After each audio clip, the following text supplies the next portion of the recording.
خداوند کی زندہ پاک کلام میں سے دوسرا تواریخ اس کا 9 باب سبا کی ملکہ سلیمان کی ملاقات کو آتی ہے۔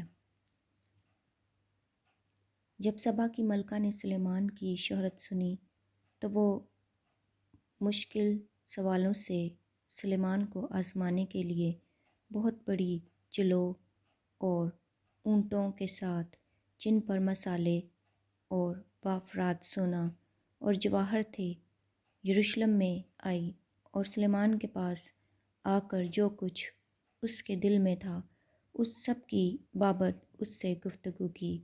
سلیمان نے اس کے سب سوالوں کا جواب اسے دیا اور سلیمان سے کوئی بات پوشیدہ نہ تھی کہ وہ اس کو بتا نہ سکا۔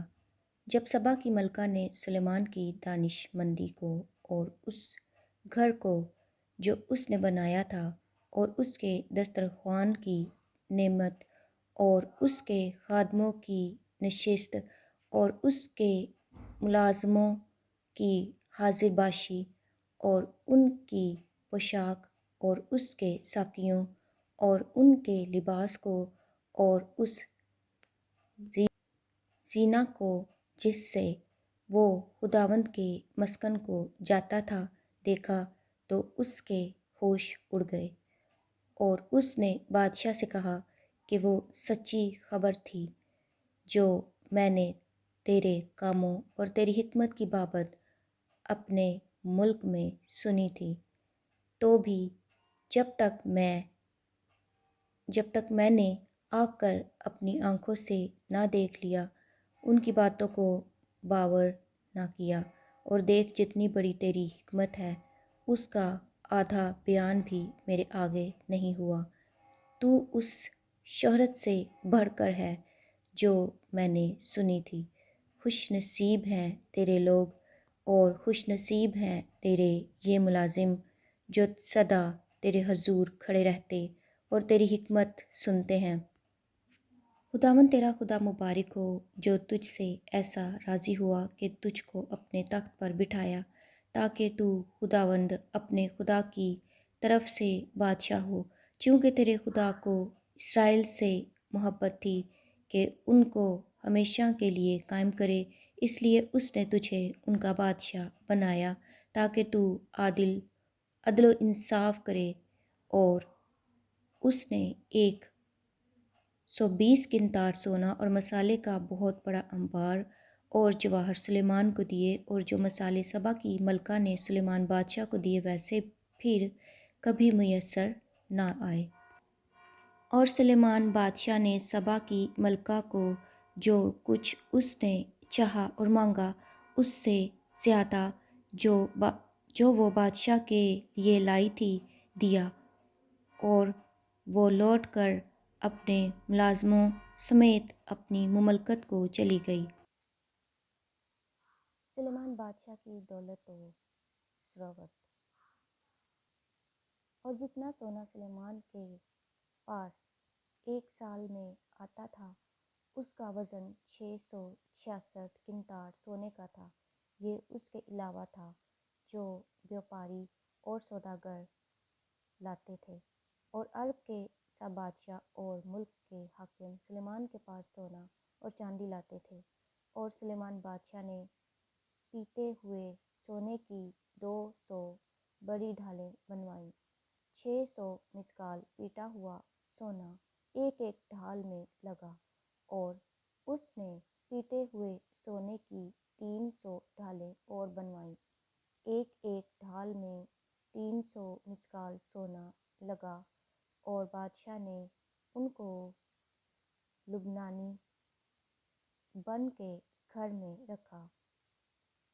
اس کے سوا بادشاہ نے ہاتھی دانت کا ایک بڑا تخت بنوایا اور اس پر خالص سونا منڈوایا، اور اس تخت کے لیے 6 سیڑھیاں اور سونے کا ایک پائیدان تھا۔ یہ سب تخت سے جڑے ہوئے تھے، اور بیٹھنے کی جگہ کی دونوں طرف ایک ایک ٹیک تھی، اور ان ٹیکوں کے برابر 2 شیر ببر کھڑے تھے، اور ان 6 سیڑھیوں پر ادھر اور ادھر 12 شیر بپر کھڑے تھے۔ کسی سلطنت میں ایسا کبھی نہیں بنا تھا۔ اور سلیمان بادشاہ کے پینے کے سب برتن سونے کے تھے، اور لبنانی بن کے گھر کے سب برتن خالص سونے کے تھے۔ سلیمان کے ایام میں چاندی کی کچھ قدر نہ تھی، کیونکہ بادشاہ کے پاس جہاز تھے جو ہورام کے نوکروں کے ساتھ ترسیس کو جاتے تھے۔ ترسیس کے یہ جہاز 3 برس میں ایک بار سونا اور چاندی اور ہاتھی دانت اور بندر اور مور لے کر آتے تھے۔ سلیمان بادشاہ دولت اور حکمت میں روئے زمین کے سب بادشاہوں سے بڑھ گیا، اور روئے زمین کے سب بادشاہ سلیمان کے دیدار کے مشتاق تھے، تاکہ وہ اس کی حکمت کو جو خدا نے اس کے دل میں ڈالی تھی سنیں۔ اور وہ سال بسال اپنا اپنا ہدیہ، یعنی چاندی کے برتن اور سونے کے برتن اور پوشاک اور ہتھیار اور مسالے اور گھوڑے اور کھچر جتنے مقرر تھے لاتے تھے۔ اور سلیمان کے پاس گھوڑوں اور رتھوں کے لیے 4000 تھان اور 12,000 سوار تھے، جن کو اس نے رتھوں کے شہروں اور یروشلم میں بادشاہ کے پاس رکھا۔ اور وہ دریائے فرات سے فلسطیوں کے ملک بلکہ مصر کی حد تک سب بادشاہوں پر حکمران تھا۔ اور بادشاہ نے یروشلم میں افراط کی وجہ سے چاندی کو پتھروں کی مانند اور دیودار کے درختوں کو گولر کے ان درختوں کے برابر کر دیا جو نشیب کی سرزمین میں ہیں، اور وہ مصر سے اور سب ملکوں سے سلیمان کے لیے گھوڑے لایا کرتے تھے۔ سلیمان کے دور حکومت کا خلاصہ اور سلیمان کے باقی کام شروع سے آخر تک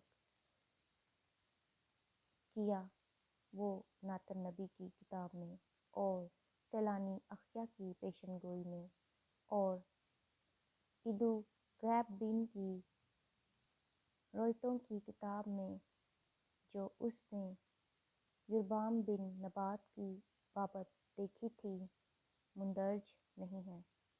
اور سلیمان نے یروشلم میں سارے اسرائیل پر 40 برس سلطنت کی۔ اور سلیمان اپنے باپ دادا کے ساتھ سو گیا اور اپنے باپ داؤد کے شہر میں دفن ہوا، اور اس کا بیٹا رہوبام اس کی جگہ سلطنت کرنے لگا۔ خداوند کے زندہ پاک کلام کے پڑھے اور سنے جانے پر خداوند کی خاص برکت ہو۔ خدا کا شکر ہو، آمین۔